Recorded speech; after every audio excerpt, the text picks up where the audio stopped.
Every fight is a chip on my shoulder. I'm trying to prove something. I'm trying to, the work that I put in, I'm trying to make it pay off. I'm trying to put my family in a better position, and this is no different. I know what a win over Conor McGregor means in combat sports, and I know that whoever wins this fight is fighting for gold, and that's why I fight. Fair enough. Thank you, Dustin. And just one last one for Dana, please. Dana, obviously this is a massive pay-per-view. Sir, you've got the hot sauce, Dustin. I'm actually I'd love to taste the hot sauce. I got a bottle for you. I appreciate that. I've got a bottle of proper for you. I'd love to share that. So, you know what I mean? He's putting in the work. I've been highly impressed. I think the whole business has been highly impressed. After that loss, many, many years ago, he rose up, became champion. He's given so much back. I'm honored to share this octagon with this man. I know we have this competitive fire, and it's still there. There's still that in us, you know. There's no denying that. We have a clash, and it's going to be a good firework-filled bout. But the respect is admirable for this man from me. I don't want to make it seem like we're up here giving each other back massages, but Conor's, I just want to clear the air. Conor's team, McGregor Sports Entertainment, did reach out to my foundation, and they are, starting the donation to the Good Fight Foundation, and we have huge, huge plans for that. So, Conor, man to man. My pleasure, brother. My pleasure. Thank you. You're going to help a lot of people with that. Yes, and you. Maybe you could help him with the distribution deal for the hot sauce. Of course, no problem. I got to taste it first, though. You know, I don't put my name to something unless it's the proper, you know what I mean? Unless it's the finest. I got you. You'll taste it Sunday morning, then I'll give you a bottle after, yeah? It's perfect. How you doing? I've enjoyed listening to you talk about, getting the frame right for 155, and it struck me that it's kind of crazy that you've only competed there twice. You've been in the UFC for, 7 years? You've only competed at 155 pounds twice. Is that your ideal weight class, do you think? Do you think that's where you operate at the highest level? I've done pretty good in all the other ones as well. Yeah. You know, I've done good in them all. I've secured belts in multiple divisions, and I've secured knockout victories in multiple divisions. I do feel great at this weight, but whatever I commit to, I feel great at. When I do the welterweight bouts, I feel great. I feel strong and big. I still feel this now. You know what I mean? I feel fast also. So I'm excited to get in and showcase it. Like you said, I have not had that much fights at 155 pounds in the UFC division, or in the UFC, and I'm eager to put in a stint to get a run going.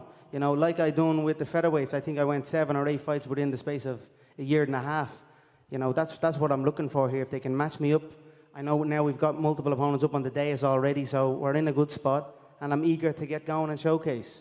I feel this is the best I have ever been for sure. And I'm at 155 pounds. But, if I go back to 170 pounds, you best believe that'll be the best I'll be at also. So it is what it is. Fair enough. Dane, I just want to ask you, like I said, this is a huge pay-per-view event to kick off the year. You kind of stirred the pot a little bit with the piracy, the online streamers. They want to come after you and give this thing away. So, any regret? It kind of maybe stirring the pot a little bit? I'm glad you asked me about that because we got one. We got him. We're watching this guy right now.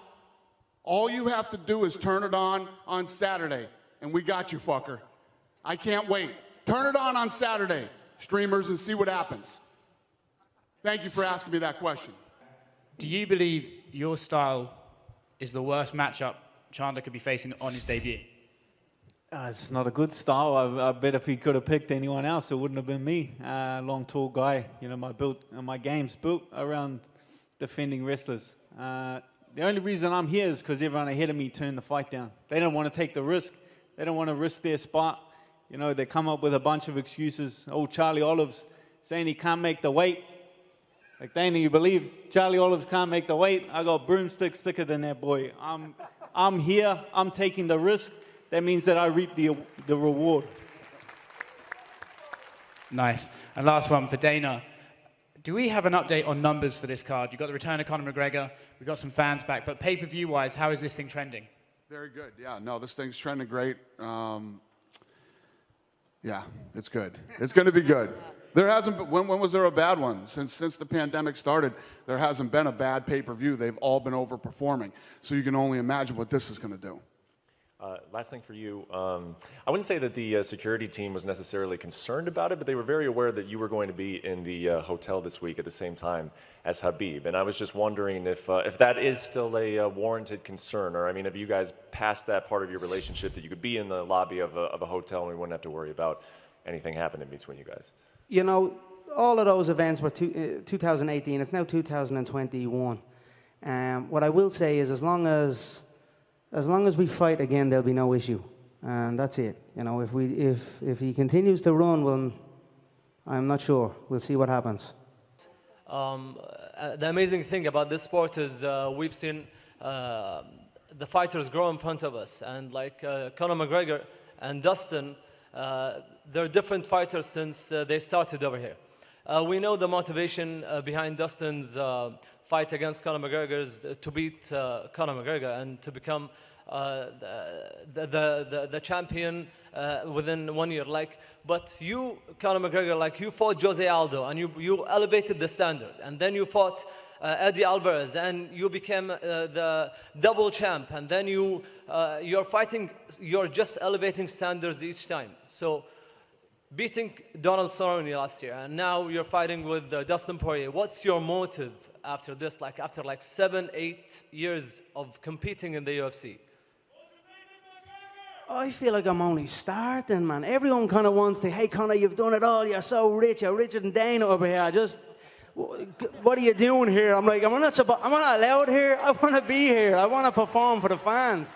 I'm a young man. I've got many highlights. You know, but all the money, all the belts, everything, that comes and that goes. You know what lives on? Highlights, a fighter's highlights. You look at Roy Jones Jr.'s highlights, Mike Tyson's highlights. I still look at them today, Ali's highlights. I want my highlight reel to be like a movie. You know what I mean? So that's what I'm after. I'm looking to get in and perform and put on amazing highlights that I can sit as an old man with my son and just watch back and just enjoy life. You know what I'll be drinking? A nice proper 12 by the fire in the Emerald Isle of Ireland, and this is it, man. I'm just loving my life. Please don't be trying to get rid of me, guys. I love it here, man. I helped build this. I helped do this. I'm here, and I love it, and, man, I have plenty of motivation. You know what I mean? Dustin's a hell of a competitor. What does the champ do? He does it twice.